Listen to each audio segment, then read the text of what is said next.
Gente, aqui é a Sam. Como vocês estão? Gente, vamos às minhas leituras de março. Janeiro e fevereiro eu li pouco, né? Mas em março eu li a mesma quantidade que eu li em 2 meses. Então eu decidi gravar um vídeo só pra março. Como vocês estão? Gente, em março eu li 6 livros. Eu tô olhando aqui pra baixo porque 3 dos livros que eu li foram no e-book, né? E 3 foram físicos. Eu mexi uma máquina de ler em março, porque em todos os outros meses eu não tava lendo essa quantidade de livros, 6 livros em um mês. Eu tava lendo bem menos. Então eu estou feliz, estou feliz. E foram leituras que me surpreenderam. Teve leituras que não foram boas, teve uma leitura que foi péssima. Mas também tiveram leituras assim que foi sensacional. Eu vou começar pelos e-books, tá? Vou começar pelos e-books que eu li. Eu vou começar falando de um livro que não foi bom. Eu já disse no vlog que saiu, no último vlog que saiu aqui no canal, que eu não gostei. Que foi Cleópatra e Frankenstein. Gente, eu tô com o meu Scooby aqui aberto, ó. Deixa eu ver se vai dar pra ver. Pera. Tô com o Scooby aqui aberto pra mostrar pra vocês, pra falar de certeza as notas que eu dei pros livros. Eu li Cleópatra e Frankenstein e eu dei 2 estrelas. Eu acho que eu só dei 2 estrelas em um livro uma vez na minha vida. E eu acho que eu excluí ele do meu Scooby pra não ter rastros. Mas, gente, eu não gostei da leitura de Cleópatra e Frankenstein. Demorou muito tempo pra eu ler esse livro. Esse livro foi se arrastando aí por quase metade do mês inteiro. Eu só terminei de ler ele porque eu tava fazendo a body read, porque senão eu não tinha nem terminado. Esse livro tinha abandonado. E assim, em Cleópatra e Frankenstein, a gente vai acompanhar a história da Cleo e do Frank, que eles se conhecem em uma festa, na saída de uma festa, e se apaixonam e decidem ficar juntos. Qual é o X da questão? O Frank é 20 anos mais velho que a Cleo. Então, mesmo eles tendo essa diferença de idades, pra eles não é muita coisa, então eles decidem ficar juntos, eles casam assim em pouco tempo, porque a Cleo, tanto eles se apaixonam, tanto eles querem ficar juntos, quanto a Cleo precisa do visto pra continuar ali nos Estados Unidos, porque ela é britânica. Em Cleópatra e Frankenstein, a gente não acompanha só a história do Frank e só a história da Cleo. Em Cleópatra e Frankenstein, a gente vai acompanhar a história de todo mundo que tá ali ao redor deles. O X do livro a escritora quer ser profunda, mas a profundidade da história dela é uma poça d'água, uma tampa de garrafa. A água na tampa de garrafa, pronto, é isso. Gente, ela quer abordar assuntos muito... Ela quer ter uma coisa ali profunda, mas não tem. A história dela não tem, é extremamente rasa. Eu não gostei do estilo de escrita dela. Os capítulos são muito longos e cansativos. E é meio que só na mente ali dos personagens. E todo mundo é extremamente problemático. Todo mundo usa... Bebe muito e não tá nem aí. O que contribui muito para o livro ser mais assim ainda, porque todos os personagens ali que estão envolvidos na história têm um poder aquisitivo bom, então eles têm fácil acesso a qualquer substância e pronto, é isso. Ninguém conversa muito, ninguém, nem os próprios personagens entendem os sentimentos deles, nem eles sabem direito o que eles estão pensando. E é isso, fica aquilo ali. Eu fiquei, meu Deus, essa mulher. Ela disse que demorou 7 anos para escrever esse livro. E nossa, que 7 anos jogados fora. Sei, Jesus. Que 7 anos jogados fora. Detestei esse livro, não gostei. Tem gente que diz que amou isso e aquilo, mas não, eu não gostei. Não foi pra mim, eu dei 2 estrelas. Realmente não gostei. Aí o outro livro em e-book que eu li foi Estela Sem Deus, do Jefferson Tenório. Gente, eu dei 4 estrelas. Eu gostei muito desse livro. Eu amei Estela Sem Deus. E aqui a gente vai acompanhar a história de Estela, que é uma menina que quer ser filósofa. E é muito bonito essa vontade da Estela de querer ser filósofa. E desde quando ela é criança, ela lida com a pobreza ali, porque a família de Estela é muito pobre. Ela lida com a situação da pobreza e ela... Pensar, por exemplo, que a avó dela, que foi uma mulher que também sofreu muito na vida, e os ensinamentos das coisas que a avó dela passa pra ela era filosofia. O livro tem alguns gatilhos de abuso, de abandono, de, sabe, violência mesmo ali explícita, mas a gente vê a construção da vida da Stella, os sentimentos da Stella, o querer dela de ser diferente, de querer entender, de ir atrás, de sonhar. E muitas vezes a pobreza e a situação ali de vulnerabilidade rouba isso dela, sabe?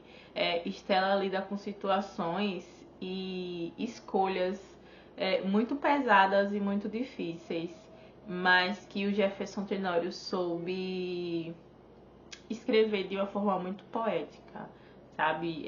Foi um livro muito bonito, eu gostei bastante. Tem a Stella ali como, né, o central do livro, mas a gente vai acompanhando a história dela, do irmão e da mãe, e o quanto a mãe dela, como empregada doméstica, sofreu e lutou e fez o que pôde e o que não pôde para proteger os filhos, para criar os filhos, para não deixar os filhos passar fome. O quanto o pai dela saiu para comprar cigarro, sabe? Muito o retrato de da realidade de muitas famílias aqui no Brasil. Eu gostei bastante, foi um livro eu gostei muito. Ver a luta, a coragem, a perseverança, apesar de tudo. Eu queria ver a Stella chegando na faculdade e ver a Stella se tornando filósofa, sabe? Mas eu gostei muito do livro, foi muito, muito bom, sério, eu gostei muito. E eu não sei nem o que falar direito sobre Estela Sem Deus, porque fica meio que nisso, né? É um livro tão profundo e que pega em muitas questões ali, nossas, que ele se torna bonito e triste. Ele é um livro muito bonito, mas é um livro muito triste, mas um livro muito bem escrito. Afinal, ele foi vencedor do Prêmio Jabuti, né, gente? É inegável o quão bem esse livro foi escrito.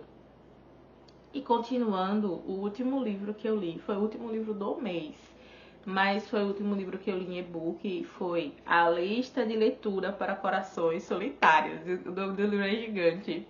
Eu dei 4 estrelas também para esse livro. No livro tem uma lista de leituras, que inclusive a lista de leituras desse livro me fez pegar outro livro, que foi o primeiro livro que eu li agora nesse mês. Mas depois eu falo sobre isso. Aqui a gente vai acompanhar uma história sobre luto.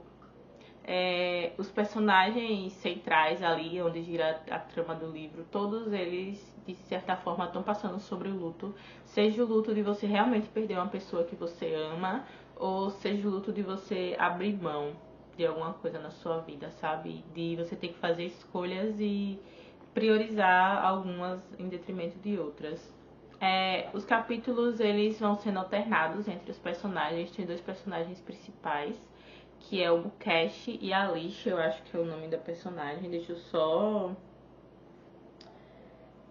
o Mukesh, que é um senhor indiano, de 70 e poucos anos, que perdeu a esposa, e a Alicia, que é uma jovem de 17 anos, que tá com uma mãe doente em casa, passando por alguns transtornos, alguns estresses, e ela e o irmão precisam lidar com isso.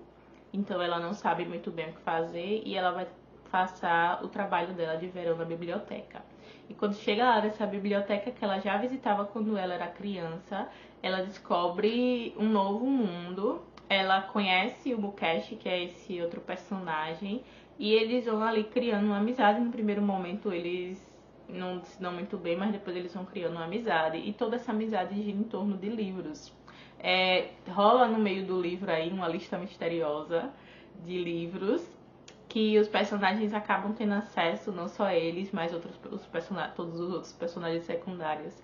E a interação deles com essa lista de livros e a vontade deles de ler essa lista e de conversarem sobre isso é o que torna a história bonita. Eu gostei bastante, é uma leitura fluida, mas é aquilo, é um livro que vai tratar sobre o luto, vai tratar sobre um tema triste, os personagens todos eles têm uma carga de tristeza ali, mas eles estão tentando seguir em frente, é isso, eles estão tentando seguir a vida e é muito bonito, eu gostei bastante. E esses 3 foram os 3 livros digitais que eu li esse mês, né? Até agora tem mais saldo positivo do que saldo negativo. Entrando nos livros físicos, também foram 3 livros físicos que eu li esse mês. Eu li o Sol e Tormenta, da Leigh Bardugo, né? Continuei a trilogia do Grishaverso, que saiu um vídeo aqui no canal, que é uma das séries de fantasia física que eu tinha aqui, que eu quero terminar. Então estou cumprindo. Estou lendo, os outros ainda estão aqui em cima, ó. Mas já eu vou ler. E eu gostei muito mais desse segundo livro do que do primeiro. Eu acho que eu dei 4 estrelas e meia pra esse aqui. 4 foi 4,5. Eu vou botar aqui na tela. Eu achei que os personagens aqui, eles estavam mais... Não aconteceu tanta coisa. No primeiro eu acho que a construção do universo da história foi bem maior. Mas o desenvolvimento aqui foi melhor. É isso. Do primeiro foi uma construção muito grande. Tiveram algumas coisas mais frenéticas. Aqui só teve umas 2 ou 3 cenas mais frenéticas. Mas o desenvolvimento da Alina aqui, da personagem, o crescimento dela foi bem maior. Eu li esse também aqui, foi bem rapidinho minha leitura desse livro. Eu gostei muito. Espero ler o próximo. Eu não tenho físico, mas tem o audiobook no Storytel.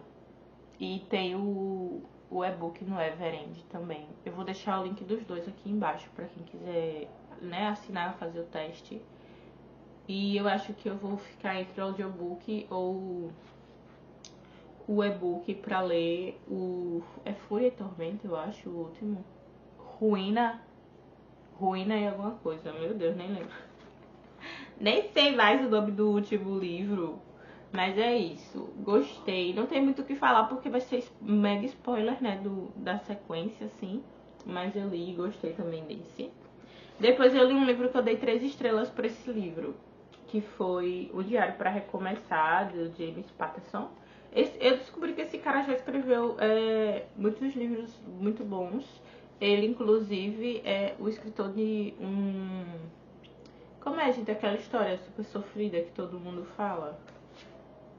Deixa eu ver se tem aqui o nome. Não tem, mas eu vou deixar o nome passando aqui pra vocês. Passando aqui pra vocês. E eu acho essa edição belíssima. É muito grande essa parte aqui. Mas o corte dele é todo amarelinho. Deixa eu ver se foca aqui pra vocês. O corte dele é todo amarelo. As partes de dentro é assim, ó, do diário, porque tem um diário aqui no livro. E então, a diagramação do livro é belíssima. Eu achei muito linda. Mas aqui a gente vai acompanhar a história da Kate e do Matt Harrison. Porque tem 2 Matt na história. E a Kate e o Matt, eles tinham um relacionamento e a gente já começa o livro vendo que eles terminaram, que o relacionamento deles acabou. E a Kate não sabe muito bem o motivo do relacionamento deles ter acabado. Então o Matt chega e dá um diário pra ela e diz assim: eu não vou saber te falar tudo, mas leia esse diário, tome aqui.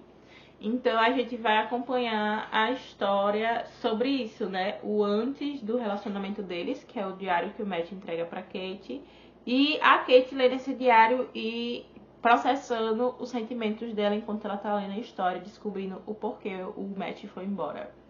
É uma história boa, é uma história bonita, mas eu não achei que foi muito isso tudo, sabe? Então por isso que eu dei 3 estrelas, porque o livro é muito bem escrito, real. Mas não é uma história tão emocionante assim. Tem uma parte aqui que é triste. Gente, como o povo desse livro aqui sofre. Eu fico com a vontade de dar uma choradinha assim no final, sabe? Só uma choradinha. Porque acontece uma coisa aqui no livro que você fica, meu Deus. Mas, como tá aqui, né, para recomeçar, então a gente já sabe, né, o que pode... A gente já imagina, assim, que pode vir a acontecer. E tem até essa frase aqui, ó. Às vezes a vida pode ser implacável e realmente a vida é implacável, meu Deus do céu. Porque os personagens aqui, eles sofrem algumas coisas que eu não vou falar porque vai ser com certeza um spoiler muito grande. Mas é isso, eu li, não foi uma leitura muito maravilhosa, mas foi uma leitura boa, gostei, recomendo. E é um livro curtinho, gente, eu li esse livro aqui todo em um dia só, porque aquilo, era triste, tinha que ser uma palacada só, para não ficar ali dias e dias sofrendo. Mas essa foi a minha penúltima leitura. E a última leitura que eu quero mostrar pra vocês foi uma leitura que saiu aqui, a vlog aqui no canal, que eu já falei dela pra vocês, que é A Amiga Genial da Helena Ferrante. Jesus, que livro bom! Que livro bom! Eu ainda não favoritei ele no Scoob, mas eu acho que vou favoritar esse livro, porque foi muito bom. Aqui a gente vai acompanhar a história de duas amigas, que é porque elas se tratam por apelidos, mas é a Lila e a Helena. Só que elas às vezes se tratam por apelidos de Lila e Lenu, de Lila e Eleanor, sabe? Fica essa mistura de nome delas. Mas a gente vai acompanhar a história dessas duas amigas, sendo contadas pela Helena quando ela já está bem mais velha. E a Lila, a personagem, quando já tá mais velha, some e desaparece. O filho dela liga pra amiga e aí a amiga começa a revisitar a história delas e contar a história delas desde quando elas eram crianças. Elas se aproximaram uma da outra quando eram crianças, elas estudavam na mesma escola, elas moravam no mesmo cortiço, eu acho que posso falar assim, que era um conjunto de prédios que várias famílias pobres moravam ali em Nápoles. E a gente vai acompanhar a história de sofrimento, de pobreza, de coisas duras da vida também que essas personagens vão sofrendo. E muitas coisas ali, como a relação delas eram conturbadas e elas eram muito diferentes uma da outra, mas que elas nunca souberam muito bem lidar com os sentimentos da amizade delas. A gente acompanha a infância e a adolescência dessas duas personagens. É bem assim, né? A primeira parte é sobre o quanto, quando elas eram crianças muito pequenas e como foi que elas viraram amigas, que elas se aproximaram, como quando elas brincavam de boneca. E depois, quando elas estão entrando na adolescência, estão tendo mais consciência de como é a vida ao redor delas e percebendo os atos que impactam na vida delas, indo pra escola, ficando em casa, tendo uma profissão só, sabe? É muito bem escrito, gente. A Helena Ferrante é tudo isso que todo mundo fala. Eu tô muito chocada com a escrita dessa mulher. O quão arrebatadora é. Esse livro não é um livro frenético, não é um livro que vai jogando coisas em você. Não, você acompanha a vida, o crescimento ali, a formação dessas personagens. E apesar de tudo, é de tirar o fôlego, sabe? Eu gostei muito dessa história. Muito, muito, muito. Eu não gostei que ela termina do absoluto nada. A história termina assim, pô, aconteceu a coisa, pá, o livro acabou. Eu sei, meu Deus, eu tenho que ter o próximo. Já tem todos os livros, ó, os outros livros aqui, deixa eu ver se foca. Focou. Já tem todos os outros livros, né, dessa série lançado. E eu não vejo a hora de ter os próximos livros pra ler, porque foi sensacional, gente, foi sensacional. Eu acho que livros que eu fico muito empolgada, eu nunca sei muito bem o que falar sobre eles, porque eu fico pensando e sentindo várias coisas ali por muito tempo. Eu pensei nesse livro o mês inteiro e eu ainda penso nele e eu fico, caraca, meu Deus do céu. Mas é isso, a gente vai acompanhar essas duas amigas. Eu falei mais sobre o que eu tava sentindo, assim, as minhas impressões sobre essa leitura no vlog, que saiu aqui no canal, então se você não assistiu ainda, vai lá assistir. Mas eu gostei muito. Gostei muito, vai entrar por uma das minhas melhores leituras do ano, com certeza. E que bom que eu li esse livro. Mas sensacional, leiam, Helena Ferrante. E é isso, gente. Essas foram as minhas leituras do mês de março. Esses foram os 3 livros físicos que eu li, mais os e-books, então foram 6 livros. Eu acho que foi um mês muito bom de leituras. Apesar de ter uma leitura ali que eu não gostei e uma leitura mediana, todas as outras foram muito boas. Me marcaram muito, sabe? Todas elas deixaram um sentimento muito bom. E eu acho que eu consegui pegar uma coisa boa de cada um desses livros, até de Cleópatra e Frankenstein. Eu consegui tirar alguma coisa ali, ainda que, mesmo que eu não tenha gostado tanto desse livro, eu ainda fico pensando em algumas partes ali dos personagens, algumas falas. Mas é isso, gente. Se você assistiu o vídeo até aqui, comenta quais foram os livros que você leu esse mês. Se você já leu algum desses livros que eu li, o que você achou, qual foi o seu livro favorito do mês. Se você é novo, se você é nova aqui no canal, se inscreve, deixa o like, me segue lá no Instagram, que eu consigo atualizar com um pouco mais de frequência. Eu também tô sempre falando nos stories sobre as minhas leituras. E é isso, gente. Acho que o vídeo vai acabar por aqui. Te vejo numa próxima. Beijinho e tchau, tchau.